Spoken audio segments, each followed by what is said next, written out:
করা হলো ওদের মাঠ। এটা পাকা করে সংরক্ষণ করা হয়েছে। এই বাউন্ডারির ভিতরে কিছু সংরক্ষিত আছে, সেই 1000 বছর 1500 বছর যাবৎ অক্ষত অবস্থা আছে ওদের কিছু মাঠ। এটা হলো ওদের পাহাড়, বিশাল বড় পাহাড়। এটা দৈর্ঘ্য প্রস্থ হলো 4 কিলোমিটার বাই 9 কিলোমিটার। এটা মদিনার বড় পাহাড়। এটার 9 কিলোমিটার লম্বা, প্রস্থ হলো 4 কিলোমিটার। এটা হলো ওদের বড় পাহাড়। এই যে ছোট একটি পাহাড়, এটা হলো ওদের ছোট পাহাড়।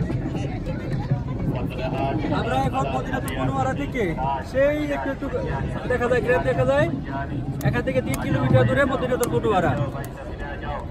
নবী করিম সাল্লাল্লাহু আলাইহি সাল্লাম যখন দূত মারফত খবর পাইলেন যে কাফেররা মক্কা থেকে মদিনা আক্রমণ করার জন্য, মদিনাকে নিঃশেষ করে দেওয়ার জন্য, মুসলমানদেরকে ধ্বংস করে দেওয়ার জন্য মদিনা অভিমুখে রওনা হয়েছে, তখন রাসূল তাদেরকে প্রতিহত করার জন্য, তাদের আক্রমণ থেকে সাহাবীদেরকে নিয়ে বেঁচে থাকার জন্য সেই মদিনা শরীফ থেকে এই উহুদ প্রান্তরে চলে আসছে। নবীজি আসছে 3 কিলোমিটার, আর কাফেররা কতটুকু আসছে? মক্কা থেকে মদিনা 500 কিলোমিটার। হযরত আব্দুল্লাহ ইবনে জুবাইর রাদিয়াল্লাহু তাআলা আনহুকে আমির বানাইয়া প্রায় 50 জন সাহাবী এই ছোট পাহাড়ের উপরে পাহারাদার রাখছে যে আমরা মাঠে যুদ্ধ করব, সামনে বড় পাহাড়, পিছনে ছোট পাহাড়ে থেকে দূর দূরান্ত থেকে কোনো শত্রু বাহিনী আসে কিনা তোমরা পাহারা দিবা। 50 জন। যুদ্ধে জয় পরাজয় যাই হোক, তোমাদের দায়িত্ব হলো পাহারা দেওয়া। এরা ভালো তীরন্দাজ। এই মাঠে, এই ময়দানে, এই যে মেন ময়দান হলো এটা, এই যে বাউন্ডারি দেওয়া, এই মাঠে তুমুল সংঘর্ষ শুরু হলো। মুসলমানদের সংখ্যায় কম হওয়ার পরেও ব্যাপক আকারে যুদ্ধ জয়লাভ করলো। কাফেররা ধরাশায়ী হয়ে জান বাঁচানোর জন্য এদিক সেদিক ছুটায় পালাইতে লাগলো। যখন তারা দূরে চলে গেল, মুসলমানরা রেস্টে থাকলো। এমন অবস্থায় পাহারাদার 50 জন সাহাবী, এখান থেকে কিছু সাহাবী বলতেছে যে হুজুর আব্দুল্লাহ ইবনে জুবাইরকে, সাহেব আমরা তো যুদ্ধ শেষ, কাফেররা পালাই গেছে, আমরা জয়ী হয়ে গেছি, এখন আমরা যুদ্ধের মাঠ থেকে গিয়ে গনিমতের মাল সংগ্রহ করি। আব্দুল্লাহ ইবনে জুবাইর বলতেছে না, আমাদের কাজ পাহারা, আমরা পাহারায় থাকবো, আমরা মাল সংগ্রহ করতে যাবো না। ওনার হুকুম অমান্য করে কিছু সাহাবী নেমে আসছে মাল সংগ্রহ করার জন্য।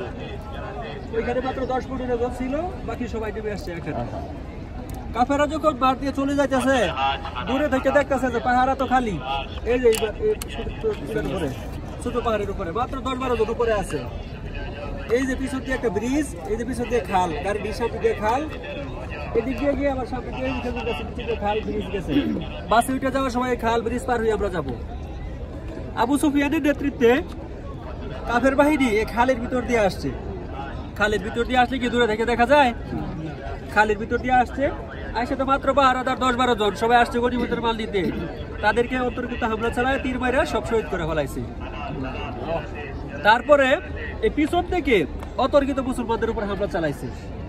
মুসলমানরা কেউ শুয়ে রয়েছে, কেউ বসে রয়েছে, কেউ খাবার খাইতেছে, মানে যুদ্ধের জন্য সম্পূর্ণ অপ্রস্তুত।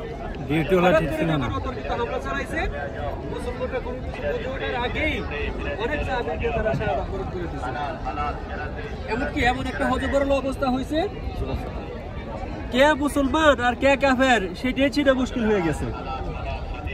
সেই রক্তক্ষয়ী সংঘর্ষ, এটা ছিল ইসলামের ইতিহাসের সবচেয়ে হৃদয় বিদারক ঘটনা, সবচেয়ে সাংঘাতিক যুদ্ধ। সবচেয়ে বেশি পরিমাণ সাহাবী এখানে শহীদ হয়েছেন। প্রায় 70 জন সাহাবী এই যুদ্ধে শহীদ হয়েছেন। নবী সাল্লাল্লাহু আলাইহি সাল্লাম নিজেই আহত হয়েছেন। নবীজির মাথার মধ্যে লোহার পেরেক ঢুকে গেছিল, লোহার টুপি ছিদ্র হয়ে নবীজির একটা দাঁত পড়ে গেছিল। এবং এই যুদ্ধের শেষ অবস্থায় একটা অপবাদ দেওয়া হয়েছিল, একটা রটনা রটে গেছিল। কাফেররা তো ওরা চালাক, এরা একটা রটনা রটা দিছে পুরো যুদ্ধের মধ্যে। ইসলামের নবী মুহাম্মদ ইন্তেকাল করছে। সবাই বলেন নাউজুবিল্লাহ। আল্লাহর নবীকে আল্লাহ তাআলা হেফাজত করবেন, কিন্তু যখন রটনা রটাই দিছে, গুজব রটাই দিছে যে নবী ইন্তেকাল করছে, বড় বড় সাহাবীরা তারা বিমর্ষ হয়ে গেছে, বিমোহিত হয়ে, এরা ভীত হয়ে গেছে, মন ভাঙে গেছে যে নবী যদি মারা যায় আমরা কার জন্য যুদ্ধ করব, শক্তিহীন হয়ে গেছে। আর কাফেররা কি হইলো, তারা আরো টক পকায় উঠছে যে মুহাম্মদকে মারা যাইছে, এখন আমরা সব শেষ করে দিব। নবীজি সুস্থ ছিল, আহত হইলেও ওই যে উহুদ পাহাড়, আমরা আমাদের উস্তাদের কাছ থেকে শুনছি যে এই পাহাড়টার পিছনে দুই পাহাড়ের মধ্যবর্তী একটু গুহার মতো একটু জায়গার মতো নবীজিকে আশ্রয় দিয়েছিলেন।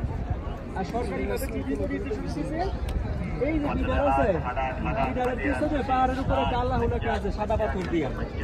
আমরা যখন যাই এই পাহাড়ের উপরে ওই পাহাড়ে সবাই ভালো, আপনারা দোয়া করেন সবাই। ওই পাহাড়ের উপরে, পাহাড়ের পাদদেশে মানে আড়ালে নবীকে ওখানে আশ্রয় দিয়েছে। কিছু কাফেররা নবীকে তাড়া করছে, ওই পিছে পিছে পাহাড়ের নিচে গিয়ে তীর মারতেছে, ওইখানে তীর মারে নবীজিকে মেরে ফেলছে। এক সাহাবী এসে নবীজির সামনে এভাবে ডাল ছুটে দাঁড়াইছে, বলছে ইয়া রাসূলুল্লাহ, আমার শরীরে এক ফোঁটা রক্ত থাকতে আপনার শরীরে কোনো আঁচড় লাগিয়ে দিব না। যত সামনে দিয়ে তীর মারছে কাফেররা, যত তীর আসছে সাহাবীর সব শরীরের মধ্যে বুক পেতে রয়েছে, নবীকে মারতে দেয় না। সাহাবী শাহাদাত বরণ করছে। যুদ্ধের পরে যখন ওনাকে কবরের জন্য দেওয়া হয়েছে, দেখছো ওনার শরীরে 80টা তীর বিধা, যে একটা তীর বিধলে মানুষ মারা যায়, এরকম 80টা তীর বিধছে। এই যুদ্ধে নবী করিম সাল্লাল্লাহু আলাইহি ওয়াসাল্লামের চাচা আমির হামজা রাদিয়াল্লাহু তাআলা আনহু খুবই শক্তিশালী ছিল, খুব শরীর স্বাস্থ্য বড় সড়ো ছিল, খুব পালোয়ান যোদ্ধা ছিল। ওনার সামনে 5 জন আর 10 জন মানুষ একা যুদ্ধ করতে আসতে সাহস পাইছে না, আসলে সব খতম করে দিয়েছে 5 জন 10 জন একাই। আর উনি নবীজিকে হেফাজত করে রাখছে, সবসময় দেখে দেখে রাখছে। যুদ্ধ প্রায় শেষ, সবাই নীরব নিস্তব্ধ হয়ে গেছে। আমির হামজা রাস্তা দিয়ে চলে যাইতেছে, এক গোলাম পাথরের চিপায় পলাই রয়েছে, সামনে দিয়ে আসার তো সাহস নয়, পাথরের চিপায় পলাই রয়েছে। উনি চলে যাওয়ার পরে পিছন দিক দিয়া একটা বল্লম মারছে, সে বল্লম নবীজির চাচা পিঠ দিয়া ঢুকিয়া নাবি দিয়া এসে বের হয়েছে। যখন মাটিতে লুটায় পড়ছে, সমস্ত সাহাবীরা এসে তাকে হত্যা করছে। হত্যা করার পরে তারা ক্ষান্ত হয় নাই, তারা দাঁত ওড়ায় ফেলছে, চোখ উঠায় ফেলছে, নাক কাটা ফেলছে।